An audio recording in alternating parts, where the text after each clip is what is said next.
नमस्कार दोस्तों, स्वागत है यूट्यूब चैनल गोकुल स्टडी में। और कैसे हैं आप सब? एकदम अच्छे होंगे, एकदम बढ़िया होंगे और पढ़ाई आपकी बढ़िया चल रही होगी। लास्ट वीडियो में मैंने बात की प्रस्तावना से संबंधित क्या क्या प्रावधान हैं, प्रस्तावना में कौन से शब्द कब जोड़े गए उनके बारे में बात की, कौन से शब्द हैं, कितने प्रकार की स्वतंत्रता है, कितने प्रकार के न्याय की परिकल्पना की गई है। इस तरीके से एग्ज़ाम में ही सवाल हमारे सीधे पूछे जाते हैं, तो आप लोग उसको ध्यान से समझना और ध्यान से पढ़ना यदि आपने नहीं उसको देखा है तो। अब हम बात कर लेते हैं प्रस्तावना से संबंधित ऐसे शब्द और ऐसे पॉइंट जिनसे संबंधित आती है कि प्रस्तावना संविधान का भाग है या फिर नहीं है। केस हम एक सिस्टम में पढ़ लेंगे, सारे के सारे केस को, जैसे बेरूबारी बनाम भारत संघ 1960 का हो, सज्जन सिंह मामला राजस्थान सरकार के साथ 1964 का हो, उसके बाद 1967 का मामला हो पंजाब के साथ हो गोलकनाथ के नाम से, और उसके बाद यदि बात करें तो केशवानंद भारती 1973 का मामला हो। उन सभी को केस के बारे में हम एक बार पढ़ लेंगे, पर जो एग्ज़ाम में सीधे पूछे जाने वाले सवाल हैं उनके बारे में हम आज ही बात करते हैं। और उसके बाद संविधान के भाग हम पढ़ना शुरू करेंगे। आर्टिकल 1 में क्या है, आर्टिकल 2 में क्या है, आर्टिकल 3 में क्या है, तो उनके बारे में हम पढ़ना शुरू करेंगे। तो अब हम पढ़ते हैं पहले महत्वपूर्ण तथ्य संविधान के जो प्रस्तावना है उससे कैसे सवाल बनते हैं। तो एक अच्छा सा ध्यान से आप लोग ये नोट बना बना के पॉइंट लिखने हैं आपको। एग्ज़ाम में सवाल आपसे पूछा जाए कि जो हमारी संविधान के प्रस्तावना है, संविधान के प्रस्तावना को, संविधान की प्रस्तावना को संविधान का परिचय पत्र किसने कहा है? परिचय पत्र किसने कहा है? किसने कहा है? यानी यहाँ से कैसे सवाल पूछा जाएगा, संविधान की प्रस्तावना को संविधान का परिचय पत्र किसने कहा है? तो वहाँ आप लोग याद रखना N.A. पालकीवाला। कौन है? N.A. पालकीवाला साहब ने क्या कहा है? N.A. पालकीवाला ये कहा है इन्होंने परिचय पत्र। अब यदि हम बात करें और दूसरा प्रावधान इसके बारे में और क्या क्या कहा है,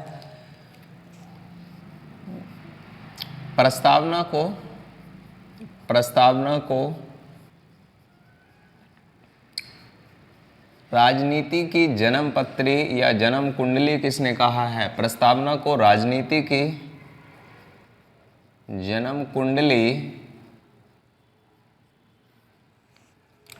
किसने कहा है? किसने कहा है? तो वहाँ आपका आंसर होगा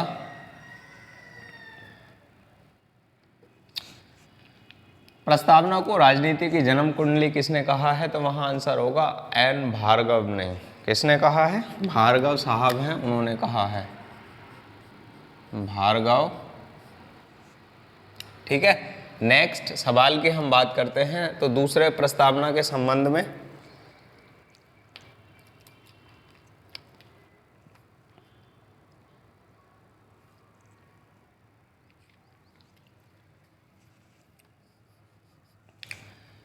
यहाँ उसको प्रस्तावना को राजनीति की जन्म कुंडली किसने कहा है? भार्गव साहब नहीं है, वहाँ आंसर है K.M. मुंशी।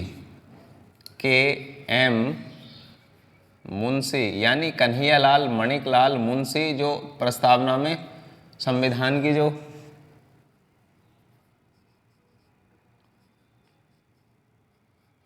प्रारूप समिति थी उसमें कौन थे सदस्य? K.M. मुंशी थे। तो उन्होंने क्या कहा है? प्रस्तावना को राजनीति की जन्म कुंडली कहा है। अगले सवाल की हम बात करें, यहाँ से सवाल आता है प्रस्तावना को जो विचारों के, हमारे जो संविधान के विचारक हैं उन्होंने संविधान को आने वाली पीढ़ी के लिए क्या प्रावधान, क्या प्रस्तावना को कहा क्या है, तो उसके बारे में भी हम बात कर लेते हैं। तो सवाल की हम बात कर लें तो क्या है सवाल?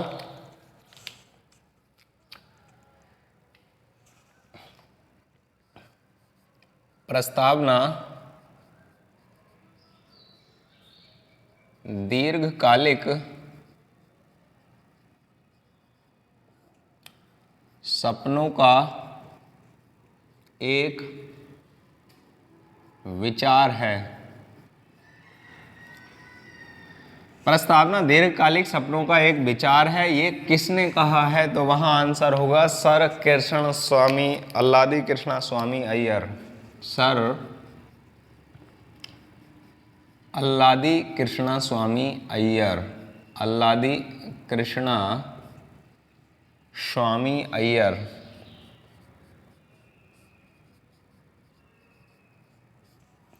दीर्घकालिक सपनों का विचार वहां पूछ लिया जाए तो वहां आपका आंसर होगा सर कृष्णा स्वामी अय्यर ने, सर अल्लादी कृष्णा स्वामी अय्यर ने।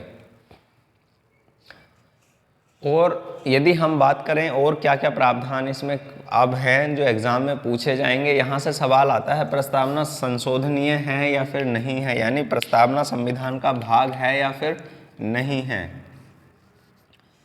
तो इसके सामने केस आए, केस की तो हम बात करेंगे एक सिस्टम के साथ, उनको भी पढ़ लेंगे कंप्लीट, पर एग्जाम के सवाल के संबंध में बात आती है तो सबसे पहले हम केस की बात करें। कौन सा केस आया था? तो बेरूबारी बनाम भारत संघ, बेरूबारी बनाम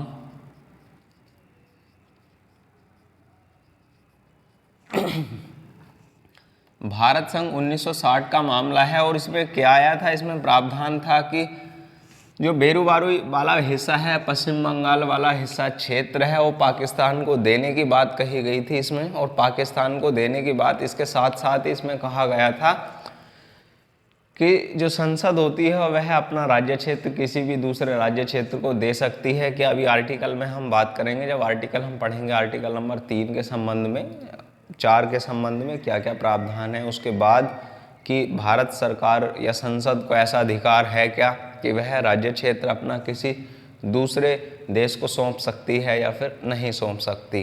तो इसमें 1960 बेरूबारी बनाम भारत संघ के मामले में क्या था? इसमें पाकिस्तान को भारत का क्षेत्र देने की बात की गई थी। पाकिस्तान को यानी पाक को भारत का क्षेत्र देने की बात कही गई थी।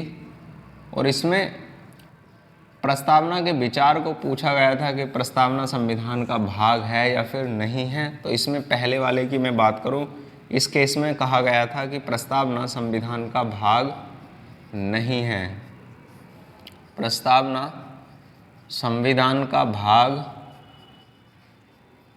भाग नहीं है, ये इसमें कहा गया था। और इसमें बदलाव भी नहीं हो सकता, इसमें संशोधन भी नहीं किया जा सकता, इसमें संशोधन भी नहीं किया जा सकता। और उसके बाद हमारा केस आता है सज्जन सिंह बनाम भारत संघ के मामले में। सज्जन सिंह बनाम भारत संघ 1964 का मामला आता है। उसमें भी यही प्रावधान पूछा गया कि संविधान की प्रस्तावना भाग है या फिर संविधान का नहीं है। सज्जन सिंह बनाम राजस्थान सरकार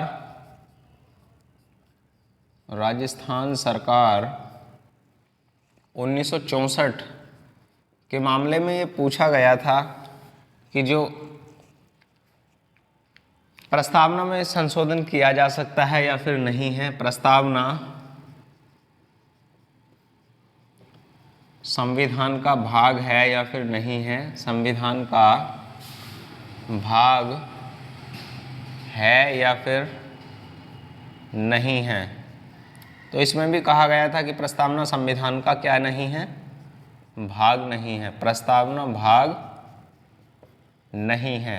इसमें संशोधन भी नहीं किया जा सकता, इसमें संशोधन नहीं किया जा सकता, संशोधन नहीं किया जा सकता, इसमें भी ये कहा गया। इतने का स्क्रीनशॉट ले लो आप लोग, फिर उसके बाद हम नेक्स्ट की बात करते हैं और कौन सा केस है। लिया होगा आपने स्क्रीनशॉट इसका, बेरूबारी बनाम भारत संघ। नेक्स्ट हम बात करते हैं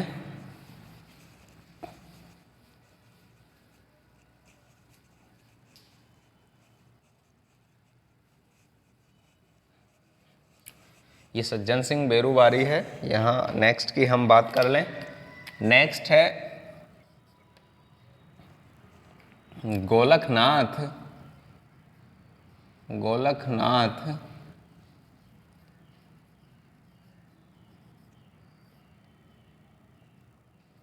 बनाम पंजाब स्टेट या पंजाब सरकार। तो ये मामला कब का है? ये मामला 1967 का है। 1967 के मामले में क्या आया, इसमें भी सबसे पहले परिकल्पना की बात की गई कि संविधान की, जो इसमें एग्जाम में सवाल पूछ लेता है कि ऐसा कौन सा केस है जिसमें ये परिकल्पना की गई थी कि प्रस्तावना संविधान का भाग है और आंतरिक आत्मा है। तो सबसे पहले इस केस के बारे में बात करें नॉर्मल, तो यहाँ इसमें कहा गया था प्रस्तावना संविधान की आत्मा है।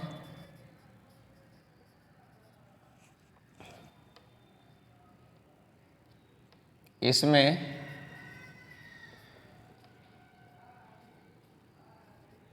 बदलाव की प्रक्रिया की बात की जाए तो सबसे पहले परिकल्पना की गई थी, इसमें बदलाव की परिकल्पना की गई थी, हुआ नहीं था, परिकल्पना की गई थी, सिर्फ परिकल्पना की गई थी।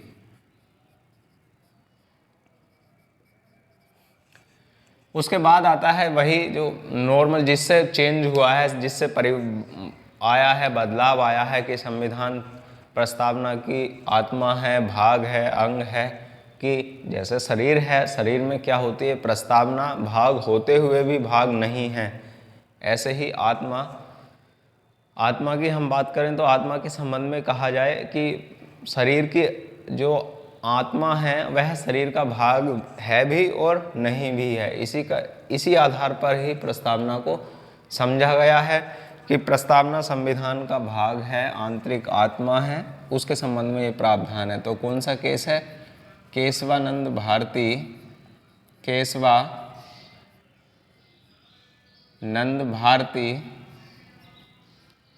बनाम केरल राज्य से संबंधित है। ये बनाम केरल राज्य से संबंधित है, सीधे तौर पर यूनियन ऑफ स्टेट भारत संघ से हैं। ये है कहाँ के? केशवानंद भारती केरल बनाम भारत संघ,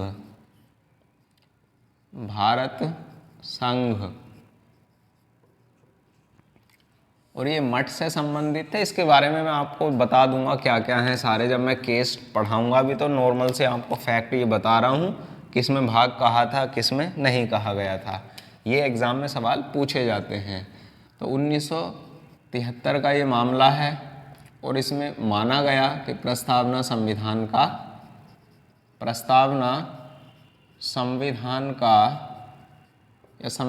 की आत्मा है और इसमें संशोधन किया जा सकता है,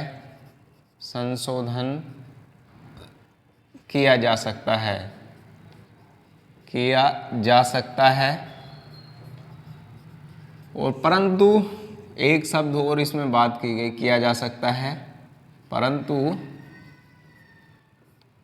इसके मूल ढांचे में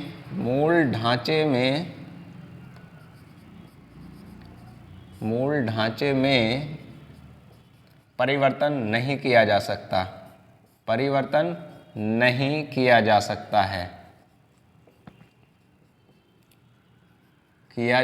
है। इसका मतलब क्या है? यहाँ पर यदि आपसे बात की जाए कि प्रस्तावना को पूर्णतः संविधान का भाग है प्रस्तावना, यह है किस केस में माना है? तो केशवानंद भारती बनाम भारत संघ या केरल से संबंधित हैं। केशवानंद भारती मठाधीश थे, ये मठाधीश, उसके बारे में हम बात करेंगे। मठ थे इनके पास, लैंड या भूमि थी इनके पास, उससे संबंधित ये केस है। और किस में माना गया? केशवानंद भारती की प्रस्तावना संविधान का भाग है। यहाँ लिख भी लेना इसको, आत्मा है और प्रस्तावना संविधान की आत्मा है और भाग है।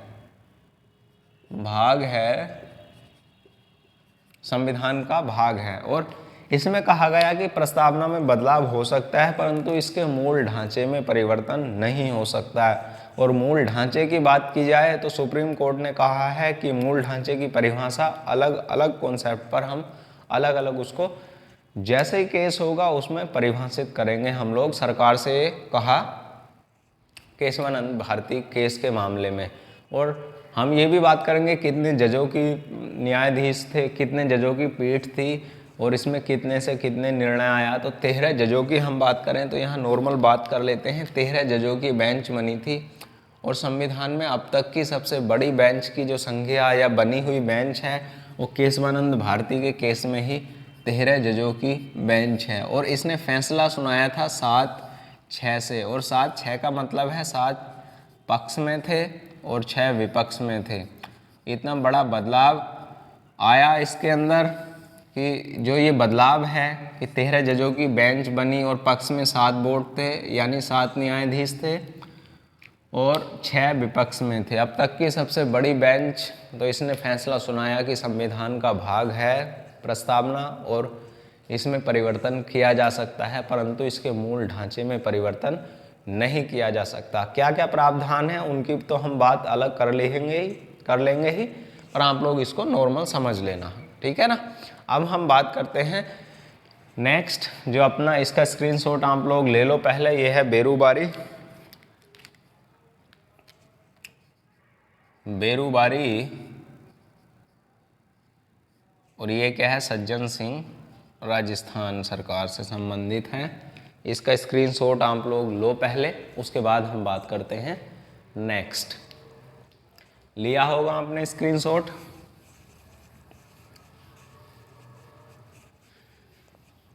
ध्यान से आप लोग समझते हुए चलना इन चीज़ों को, क्योंकि ये एग्ज़ाम में सीधे सवाल बनाती हैं और कोई कहीं अलग से नहीं आता, संविधान से ऐसे ही सवाल बनते हैं। तो आप लोग उसको पढ़ते हुए समझते हुए चलना। अब हम बात करते हैं भारत में भारतीय संविधान के भाग 1 की। और भाग 1 में लिखा हुआ क्या है ये तो मैंने आपको आर्टिकल के साथ ही लिखवा दिया है कि भाग 1 में कौन से आर्टिकलों को शामिल किया गया है। अब हम उन तथ्यों पर बात करते हुए चलेंगे जो हमारे एग्ज़ाम में पूछे जाते हैं और बहुत अधिक मोस्ट हैं। तो आप लोग ध्यान से इनको समझते हुए चलना। भाग 1 की हम बात करें तो इसमें क्या लिखा है, संघ एवं उसके राज्य क्षेत्र। और संघ एवं राज्य क्षेत्र का मतलब क्या परिभाषा उसमें दी गई है उसकी हम बात करेंगे। और कितने आर्टिकल हैं इसमें, 1 से 4 आर्टिकल का प्रावधान किया गया है। क्या क्या लिखा है इन आर्टिकलों में अब हम चर्चा करते हुए चलेंगे। आप लोग बिल्कुल परेशान आपको होना है नहीं।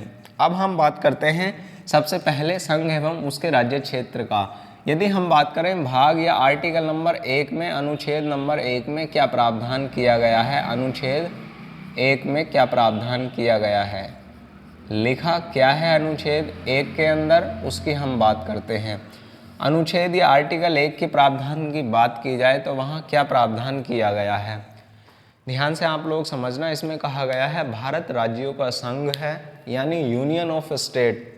क्या है, भारत राज्यों का संघ है, भारत राज्यों का संघ है, राज्यों का संघ है। और यहाँ संघ के लिए 2 शब्द प्रयोग होते हैं, एक तो होता है फेडरल और एक होता है यूनियन। फेडरल और यूनियन को आप लोग समझ लेना, फेडरल है ये। फेडरल और यूनियन में अंतर क्या है, फेडरल का मतलब होता है कि जो परिकल्पना होती है राज्यों के संबंध में, मतलब हिंदी में इनका अर्थ संघ ही होता है। बट हम बात करें इंग्लिश में क्या क्या मतलब है फेडरल के संबंध में। फेडरल के संबंध में है यदि कोई भी राज्य है वो किसी संधि के अनुसार क्या होगा, किसी भी राज्य के साथ जुड़ेगा या किसी भी देश के साथ जुड़ेगा। और यूनियन का मतलब होगा राज्यों के मध्य कोई भी संधि या कोई भी ऐसा प्रस्ताव के मध्य नहीं जुड़ेगा। यदि हम बात करें फेडरल कहाँ पर है और यूनियन कहाँ पर है, फेडरल की बात हम करें तो जो भारतीय अमेरिका का संविधान है या अमेरिका के जितने 50 के 50 राज्य हैं उनको हम बोल सकते हैं फेडरल, या हैं ही वो फेडरल। वो क्या है, किसी ना किसी समझौते के परिणाम है, वो परिणाम है, रिजल्ट है, किसी ना किसी समझौते के रिजल्ट हैं। यानी वह अमेरिका का प्रत्येक राज्य अमेरिका से अलग हो सकता है। और संघ की हम बात करें, यह किसी भी भारत के राज्य किसी भी संघीय प्रस्ताव के समझौते के स्वरूप नहीं है, यह भारत से अलग नहीं हो सकते हैं। तो ये अर्थ होता है संघ का और ये अर्थ होता है फेडरल का। तो हम बात करें तो भारत राज्यों का संघ है, और क्या है ये, union of state, union of state, ये है यूनियन ऑफ स्टेट। और इसकी हम बात करें, इसमें निम्नलिखित क्षेत्र शामिल होते हैं। भारत राज्यों का संघ है, इसमें 3 प्रकार के क्षेत्रों को शामिल किया जाता है। 3 प्रकार के क्षेत्रों को शामिल किया जाता है, क्षेत्रों को शामिल किया जाता है। और कौन कौन से हैं, किया जाता है, कौन कौन से हैं जिनको शामिल किया जाता है इसमें। यदि मैं पहले की बात करूं तो कौन सा है, पहला है नॉर्मल स्टेट या फिर राज्य है। क्या है पहले, फर्स्ट की मैं बात करूं तो पहला है राज्य, यहाँ लिखेंगे राज्य या फिर स्टेट। और दूसरे की मैं बात करूं, दूसरा क्या है, संघ शासित, संघ शासित प्रदेश या फिर राज्य, यूनियन टेरिटरी, इनको बोलते हैं यूटी।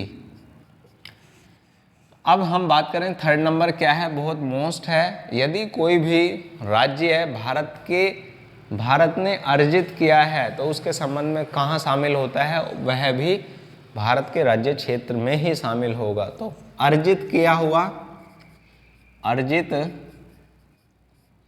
किया हुआ राज्य क्षेत्र। 3 प्रकार के राज्य क्षेत्र शामिल होते हैं भारत के क्षेत्र में। और कौन से हैं, राज्य हैं। राज्यों की हम परिकल्पना कर सकते हैं किसके संबंध में, तो आप लोग देख सकते हो परिकल्पना क्या है, वही जो स्टेट हैं 28 राज्य हैं, 9 केंद्र शासित प्रदेश हैं, और इसमें वह 8 केंद्र शासित प्रदेश हैं। और इसमें वह क्षेत्र शामिल होगा यदि कोई भी भारत की सीमा में क्या करता है, प्रवेश करता है या फिर अर्जित कर लिया जाता है भारत के द्वारा, तो कहाँ शामिल होगा, वह भी किस में शामिल होगा, राज्य या भारत के राज्य क्षेत्र में शामिल होगा। ये परिकल्पना कहाँ पर की गई है, आर्टिकल नंबर 1 में प्रावधान किया गया है कि क्या है, राज्यों का संघ है, भारत राज्यों का संघ है, और उसके संबंध में कौन कौन से क्षेत्र इसमें शामिल होते हैं, ये प्रावधान किया गया है।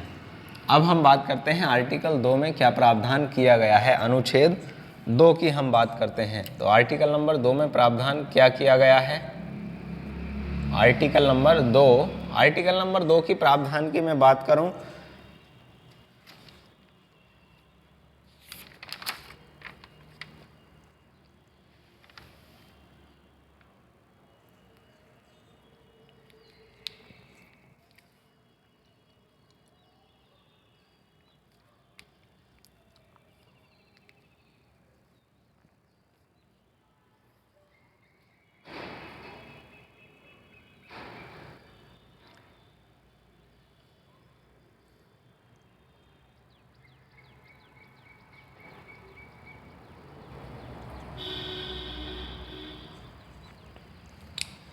हाँ जी, आर्टिकल नंबर 2 की हम बात करें तो, और आर्टिकल नंबर 1 को थोड़ा सा और भी आप लोग यहाँ पहले समझ लो, और उसमें क्या है 2 की भी हम बात करेंगे। यहाँ और भी शब्द कैसे जोड़े गए हैं, भारत राज्यों का संघ है, इससे पहले प्रावधान किया गया है, यहाँ अभी समझेंगे इसको भी। यहाँ लिखा हुआ है इंडिया, जो रियल लाइन लिखी हुई है उसकी हम बात करें, इंडिया जो कि जो कि भारत है यह राज्यों का संघ होगा, राज्यों का संघ होगा। ये प्रावधान इसमें दिया गया है। इंडिया जो कि भारत है यह राज्यों का संघ हो गया, और कहीं भी ये प्रावधान नहीं किया गया है भारतीय संविधान में हिंदुस्तान शब्द का प्रावधान बिल्कुल नहीं किया गया है। केवल और केवल कौन से दो शब्द हैं भारत के लिए? भारत के लिए एक इंडिया शब्द का उल्लेख मिलता है और दूसरे की मैं बात करूं भारत ही मिलता है। तो कुछ भी नहीं है, बाकी सारा सेम है, कोई प्रॉब्लम वाली बात नहीं है। भारत राज्यों का संघ है, इंडिया जो कि भारत है यहाँ लिखना है आपको, बाकी सारी बातें सेम ही हैं। अब हम बात करते हैं आर्टिकल 2 में क्या प्रावधान किया गया है। आर्टिकल नंबर 2 में प्रावधान किया गया भारत की सीमा में परिवर्तन। जैसे कोई राज्य भारत की सीमा में बाहर से प्रवेश करता है तो उसका उल्लेख अनुच्छेद 2 में किया गया है। यदि कोई राज्य है, यहां पर समझना उसको, यदि कोई राज्य है, कोई राज्य भारत की सीमा में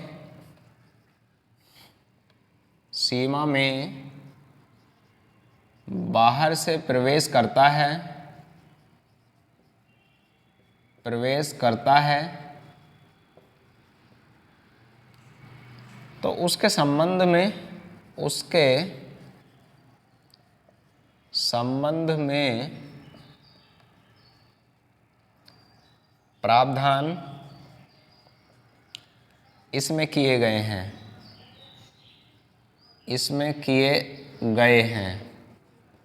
ये भी आप लोग याद यहाँ पर रखना। यदि कोई राज्य भारत की सीमा में बाहर से प्रवेश करता है तो उसके संबंध में प्रावधान कहाँ पर किए गए हैं? आर्टिकल नंबर 2 में किए गए हैं। ठीक है ना। इसी के साथ आ जाता है इसमें दूसरा पॉइंट, यहाँ पर नए राज्यों का प्रवेश, वही इसी की लाइन है, नए राज्यों का प्रवेश इसी के अनुसार होता है। और नए राज्यों का प्रवेश के संबंध में हम बात करें तो जैसे हम सिक्किम राज्य की बात करते हैं, सिक्किम राज्य को 2 बार 35वां संविधान संशोधन से जोड़ा गया, जबकि पूर्णतः राज्य 36वां संविधान संशोधन 1975 के माध्यम से जोड़ा गया। इसकी भी बात करेंगे अभी हम। पहले आप लोग समझ लो आर्टिकल 2 और आर्टिकल 3 के बाद हम जब आर्टिकल 4 पढ़ेंगे उसमें क्या प्रावधान किया गया है और कैसे इसके जितने ये बदलाव होंगे, कोई भी भारत की सीमा में प्रवेश करेगा तो वह संविधान संशोधन के अनुसार होगा या वैसे ही इसको मान लिया जाएगा।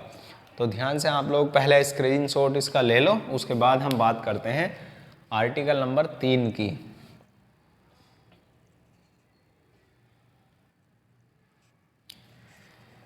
आर्टिकल नंबर 3 में क्या प्रावधान किया गया है?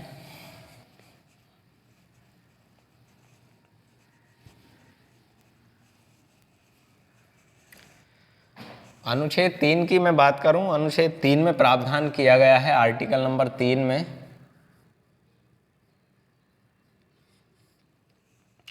इसमें प्रावधान किया गया था, आर्टिकल 2 में है कि भारत की सीमा में नया राज्य कोई प्रवेश करता है और बाहर की सीमा से प्रवेश करता है तो उसका उल्लेख अनुच्छेद 2 में किया गया है, इसके अनुसार होगा।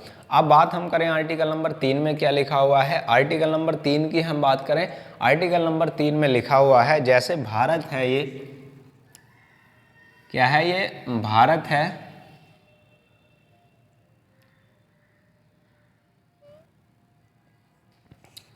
भारत के संबंध में हम बात करें एक राज्य के यदि 2 राज्य बनाने हों, जैसे पूरा कंप्लीट एक हम बात करें, ये क्या था? गुजरात वाला हिस्सा था, गुजरात का, महाराष्ट्र का और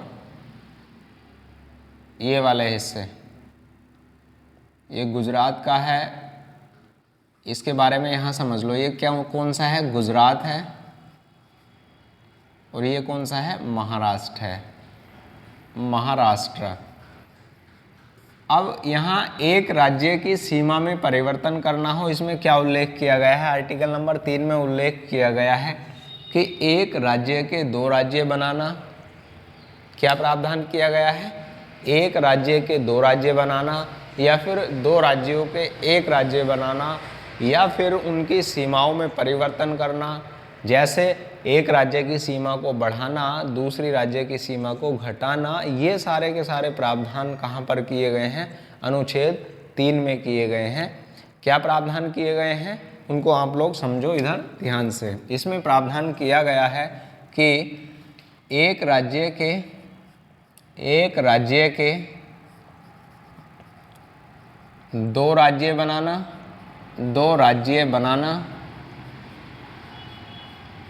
तथा दो राज्यों का एक राज्य बनाना। और दूसरे की मैं बात करूं, उनकी सीमाओं में परिवर्तन करना, उनकी सीमाओं में परिवर्तन करना, सीमाओं में परिवर्तन करना।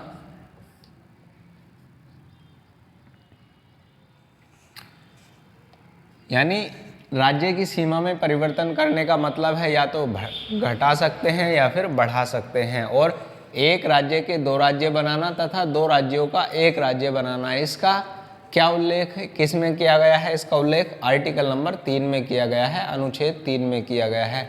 उनकी सीमाओं में परिवर्तन करना हो तो भी आर्टिकल नंबर उसका प्रावधान 3 में ही किया गया है। अब हम बात करते हैं इसके संबंध में कि कर कैसे सकते हैं, नॉर्मल सी बात आती है या फिर नहीं आती। तो यहीं से सवाल नॉर्मल कैसे बनता है। जब हमने बात करी बेरूबारी बनाम भारत संघ के मामले की, बेरूबारी बनाम भारत संघ के मामले की, कब का केस है? तो वहाँ 1960 का ये केस है, बेरूबारी बनाम भारत संघ। इसके संबंध में ये केस है। हालांकि 1958 में ये केस हुआ। रियल डेट की बात हम करें कंप्लीटली जब चर्चा में है रहा तो 1960 में से संबंधित है, भारत संघ के मामले में। ये क्षेत्र इसी में कहा गया कि जो भारत के एक आंतरिक मामलों में तो क्या कर सकते हैं, ये कहाँ किया जा सकता है? वहाँ बाहरी था आर्टिकल नंबर 2 में, और इसमें क्या है? आंतरिक राज्यों में बदलाव है। जैसे गुजरात में के दो राज्य बना दो, या महाराष्ट्र के दो राज्य बना दो, उत्तर प्रदेश के दो राज्य बना दो, या फिर मध्य प्रदेश के या फिर राजस्थान के। इस तरीके से इनको बढ़ा सकते हैं, घटा सकते हैं।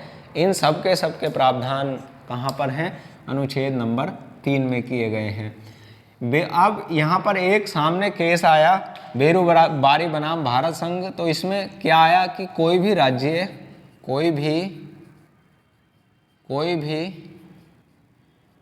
या किसी भी राज्य क्षेत्र को, किसी भी राज्य क्षेत्र को संसद या भारत सरकार, संसद किसी दूसरे राज्य को दूसरे देश को सौंप सकती है या फिर नहीं, दूसरे देश को सौंप सकती है या फिर नहीं।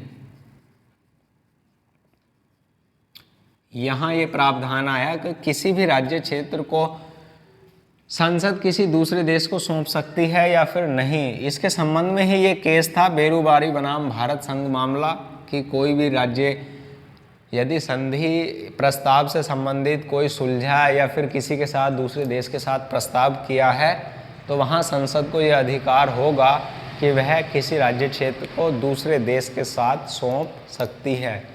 चाहे पाकिस्तान के साथ मामला हो और कच्छ के रण वाला उसके साथ हो, या बेरूबारी वाला क्षेत्र हो, या फिर बांग्लादेश के साथ सोवा संविधान संशोधन 2015 के द्वारा दिए गए 101 कॉलोनी, 111 कॉलोनी हो, या फिर इस तरीके के जो भी प्रावधान हैं वो संसद क्या कर सकती है? किसी दूसरे देश को सौंप सकती है संधि या समझौते के तहत। अब बात यहाँ पर आती है कि ऐसा कर सकती है संसद, तो कर सकती है। इसमें सुप्रीम कोर्ट ने भी केस में प्रावधान दिए कि इस आधार पर ऐसा कर सकते हैं। यदि आपने प्रस्ताव संधि की है, समझौता किया है, तो उसके तहत क्या कर सकते हैं, आप लोग उसको दे सकते हैं। ये प्रावधान बेरोबारी बनाम के साथ था। फुल डिटेल के साथ मैंने कहा है, उसको बाद में करूँगा आपके साथ। नॉर्मल सी बात यहाँ समझ लो आप लोग, इसमें क्या था।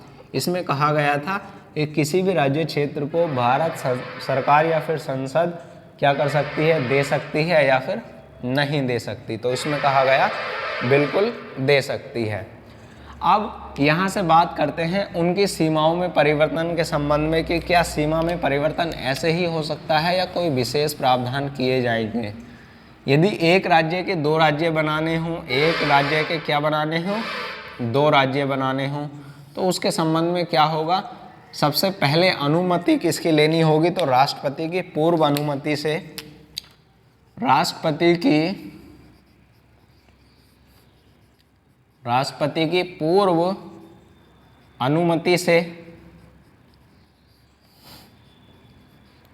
राष्ट्रपति की पूर्व अनुमति से प्रस्ताव को कहाँ पेश किया जाएगा, संसद में पेश किया जाएगा। दूसरी कंडीशन आती है, जिस राज्य से संबंधित मामला है उस राज्य के विधानमंडल को क्या किया जाएगा, प्रस्ताव भेजा जाएगा। संबंधित राज्य को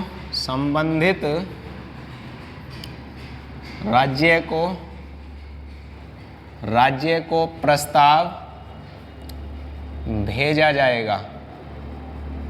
क्या है, जो जिससे संबंधित मामला है या जो संबंधित राज्य है उसको प्रस्ताव क्या किया जाएगा, भेजा जाएगा उसके पास, कि उसको अपनी रिपोर्ट देनी होगी कि किस आधार पर यह एग्री है या फिर नहीं है, जो राज्य जिससे संबंधित मामला है।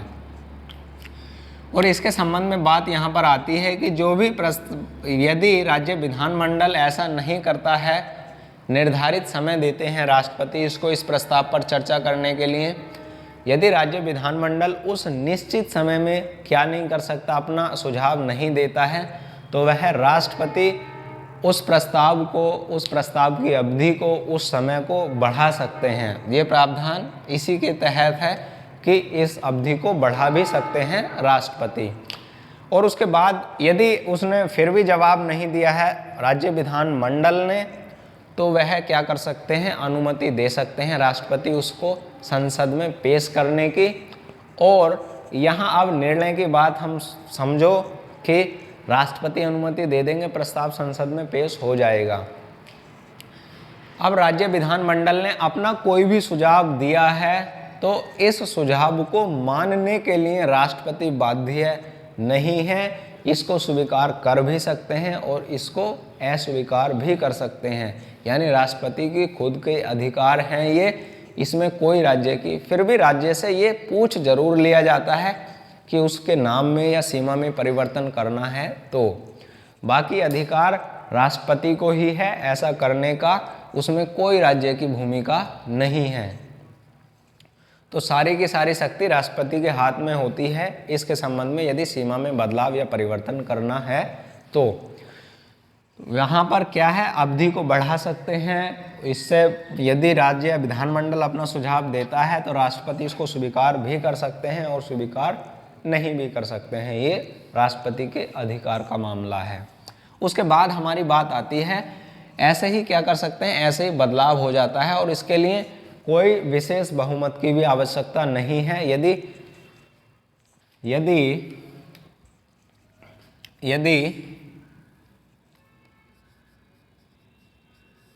राज्य का गठन होना है, सीमा में बदलाव करना है, राज्य का गठन होना है या फिर सीमा में परिवर्तन करना है, सीमा में परिवर्तन करना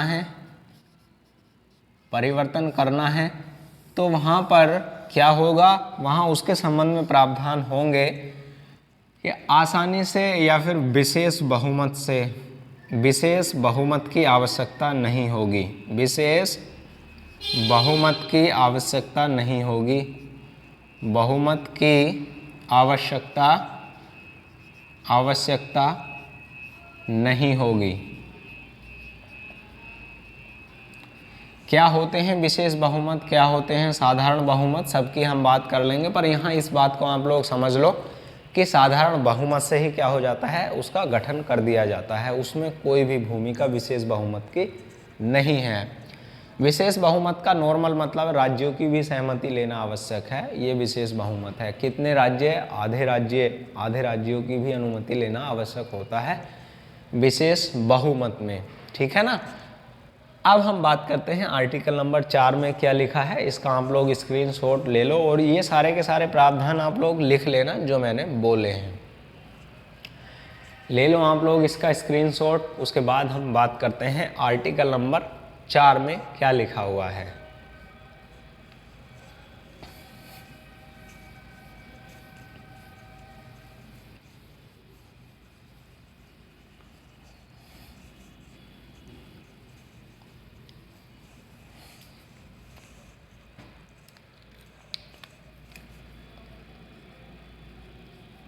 आर्टिकल नंबर 4 में प्रावधान क्या किया गया है। आर्टिकल नंबर 4 में प्रावधान किया गया है जो आर्टिकल नंबर 2 और आर्टिकल नंबर 3 में किए गए प्रावधान अनुच्छेद 2 व अनुच्छेद 3 में किए गए प्रावधान 3 में किए गए बदलाव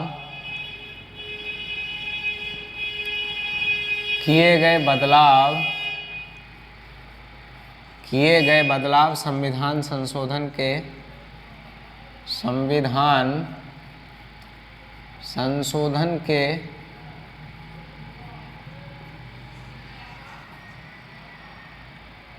अनुसार नहीं माने जाएंगे।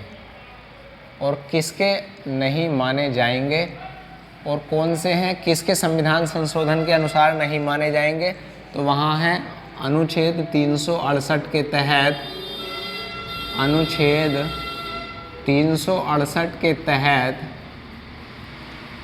के तहत संविधान संशोधन नहीं माने जाएंगे। यानी जो भी हमारा बदलाव होता है, संविधान संशोधन होता है, तो वहाँ पर संविधान संशोधन अनुच्छेद 368 के अनुसार होता है। और अनुच्छेद 368 में ही प्रावधान क्या किए गए हैं, जैसे वहीं साधारण बहुमत क्या है, विशेष बहुमत क्या है, इनके प्रावधान वहीं पर मिलते हैं। तो अनुच्छेद 368 के तहत क्या नहीं होंगे, संविधान संशोधन नहीं माने जाएंगे यदि इनमें कोई बदलाव होता है। आर्टिकल 2 में क्या लिखा है उसके बारे में बात अभी मैंने की है। और आर्टिकल नंबर 3 में क्या लिखा है, तो वहाँ पर अनुच्छेद 368 के तहत संविधान संशोधन नहीं माने जाएंगे। ये भी आप लोग अच्छे से याद रखना और ध्यान से आप लोग इसको याद रख लेना। अब यहाँ पर अपवाद की हम बात करें तो अपवाद क्या है, अपवाद के संबंध की बात करें तो अपवाद में आती है जो सिक्किम राज्य है। अपवाद की हम बात करें, सिक्किम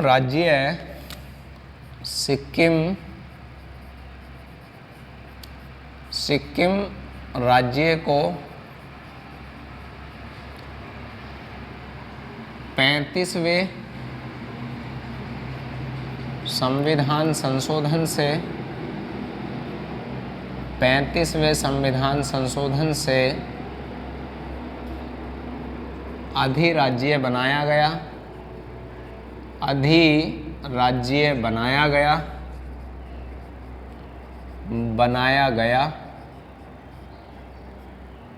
जबकि 36वें संविधान संशोधन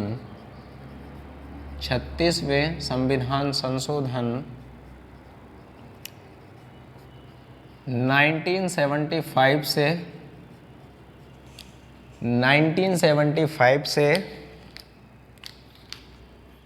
पूर्ण राज्य बनाया गया।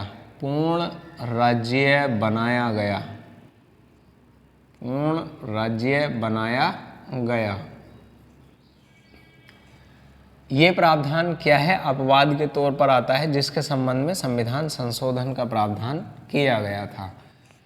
अब हम बात करेंगे उसके बाद किसके संबंध में, कि जब राज्यों का गठन हुआ संविधान के समय, जब स्वतंत्रता के समय, 26 गणतंत्रता के समय 26 जनवरी 1950 को, उस समय कितने राज्य थे वर्तमान में उस समय, और अब कितने हैं उनकी हम बात करेंगे नेक्स्ट वीडियो में। और कौन से आयोग बने राज्य पुनर्गठन आयोग के संबंध में, और कौन सी समिति बनी, सबसे पहला आयोग कौन सा था, उनके बारे में हम बात करेंगे अगले एपिसोड में। तो आप लोग इसको देखना। 7वां संविधान संशोधन हुआ 1956 में, उसमें क्या प्रावधान किए गए, क्या क्या थे प्रावधान, उनकी हम बात करेंगे। आर्टिकल 238 उसको हटाया गया। तो फिर मिलते हैं नेक्स्ट वीडियो में। तो आप लोग इसको शेयर कर देना और कमेंट्स में आप लोग लिखना कि वीडियो आपको कैसा लगा। मिलते हैं फिर। Okay, thank you, bye bye, take care.